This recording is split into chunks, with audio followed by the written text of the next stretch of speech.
বন্দ্যোপাধ্যায়ের এই চোখ চোর অঙ্গ প্রচার কারীদের বাঁচাবার জন্য চোখের বদলে চাকরি দিয়ে অসহায় গরিব পরিবারের মুখ বন্ধ করছেন।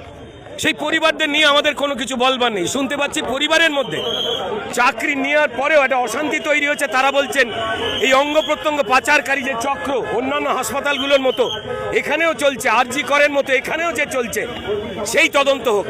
এখানে পুলিশ সুপার তারা বড় বড় কথাবার্তা বলেন, কিন্তু শতপ্রণোদিত এই কেস তারা করতে পারছেন না, কারণ জানেন করলে তৃণমূল নেতাদের নাম জড়াবে। জুন জুলাই মাসে যতদূর হয় এটা অঙ্গ প্রত্যঙ্গ পাচারকারী একটা সংস্থার মধ্যে 4-5 জনকে অ্যারেস্ট করেছিল এই বারাসাত, অশোকনগর এবং হাবড়া থেকে, তার মধ্যে একজন তৃণমূলের নেতাও ছিল।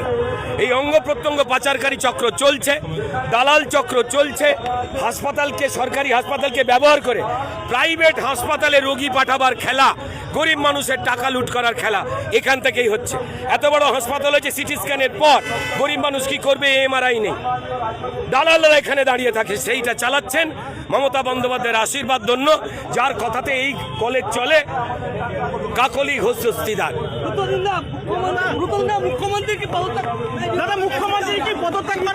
দেখুন পদত্যাগের কথা পশ্চিমবঙ্গের মানুষ বলেছেন, তিনি নির্লজ্জ, তার দল বলছে এই ঘটনা ছোট ঘটনা, অর্থাৎ তারা আরো বড় চুরি চায়, অবশ্যই পদত্যাগ চায়। তিনি পদত্যাগ, আপনার বিরুদ্ধে এফআইআর হয়েছিল, মিথ্যে এফআইআর,